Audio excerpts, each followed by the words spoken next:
What's up, everybody? This is James from RealJazzPiano, and today I want to share with you a really neat technique that can help to add a touch of authenticity to your playing when you're improvising with the blues scale.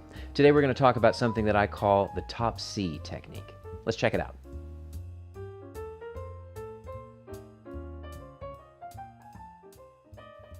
Okay, see if this sounds like you. You're already familiar with the blues scale.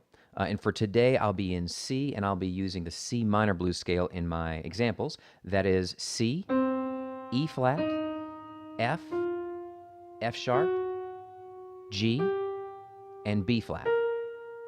So you're already familiar with the blues scale, and you've been improvising with it, but you find that you're searching for something. There's a certain sort of authenticity that seems to be missing. You're looking for those sounds, the kind of sounds that you hear professionals playing.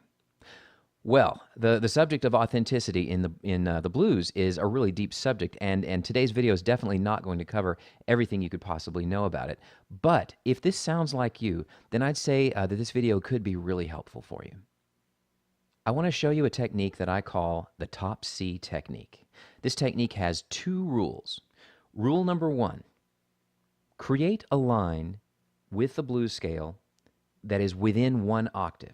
So I'm going to be in this octave. I'm going to create some line that is within the boundaries of this C and that B flat, using that range of notes. Rule number two, double one or more of those notes with the top C note. The top C is what I call this C right here, so the C that's in the next highest octave.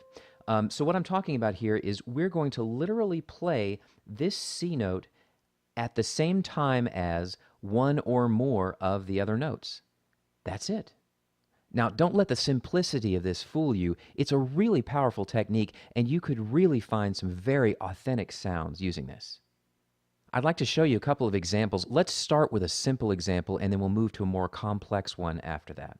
Okay, so rule number one says we're going to create a line using the blues scale within one octave. So here's a fairly simple line.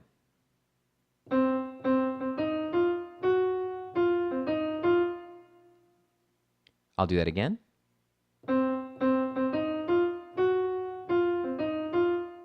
Okay, now rule number two says we're going to double one or more of those notes with our top C. I'd actually like to start by showing you what happens if we double every single note with that top C. That is, every time I play a note over here, I'll play the C along with it. That gives us this.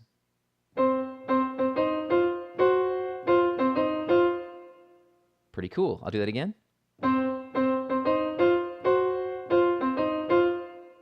Yeah, it's a very nice, authentic sounding line. I could picture that in a blues, something like this.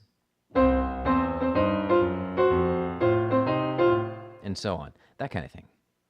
Now that example shows what we get when we use the top C to double every single note in the line. Let's be more choosy now and use the C as sort of a punctuating device. I'm still going to play the same line down here, but I'm only going to use the C to double some of the notes. See what you think.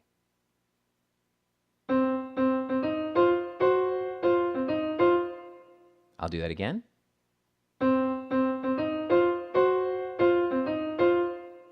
And here's once more with a bass line.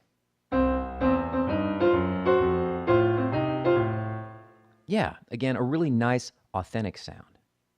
All right, let's try this again, this time using a more complex example. So here's another line. I'll do that again. All right, now we're going to add our top C. I'm not going to bother using the top C for every single note on this. It would just be too much. But I'm going to use it selectively to kind of punctuate what's happening. Here goes. Yeah, I'll do that again. And you could again picture that in a line, in a blues, whatever. And so on. Really, really cool sound.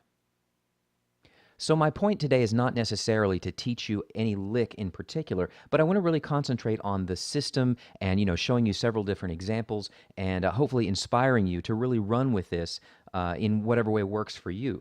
Now, if you are less experienced, either technically or just with your grasp of the scale, if you need to use simpler lines, it's perfectly fine. There's so many great things that you can do that are very simple.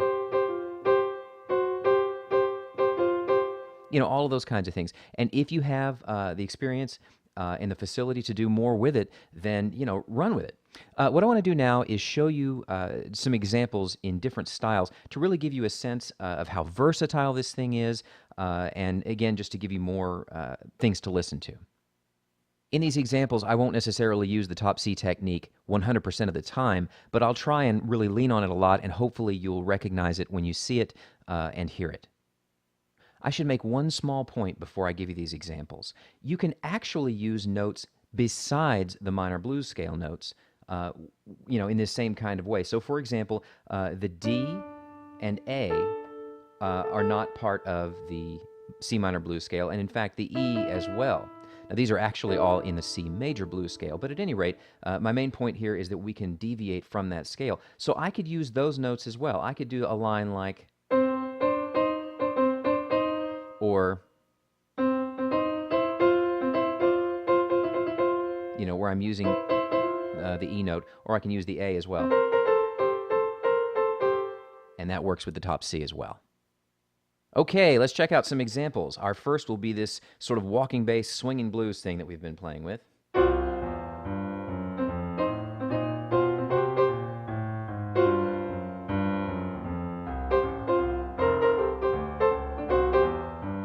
And so on. Here's a boogie-woogie example.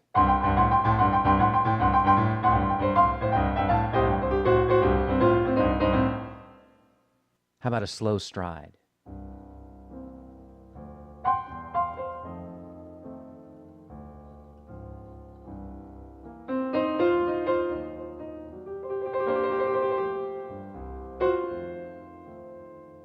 And so on. New Orleans style is cool.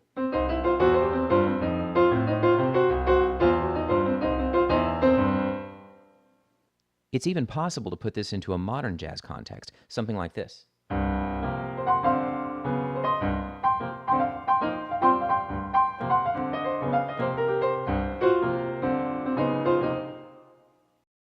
Okay, so if you like this and you want to apply it to your own playing, I strongly recommend that you practice two things. Number one, practice this in an organic way. I mean, no tempo, no left hand, no chords, just explore the scale. This is probably going to look weird, feel weird, and maybe even sound weird to your ears. So just give yourself a chance to experience what it's all about, and just don't give yourself too many rules, and just sort of mess with it. You might do something like this.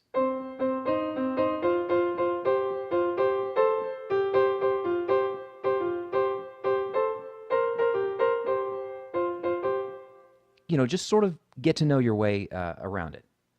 Number two, after you've spent some time getting to know it sort of in its own world, find some vehicle that you can use to apply it. By vehicle, I mean some sort of musical context. Depending on what you're, kind of where you are, it might be something like that boogie pattern I was using earlier. I've slowed it down.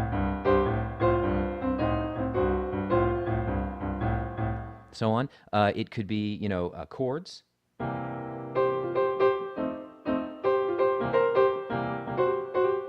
And so on. It could be walking bass line, the New Orleans thing, anything.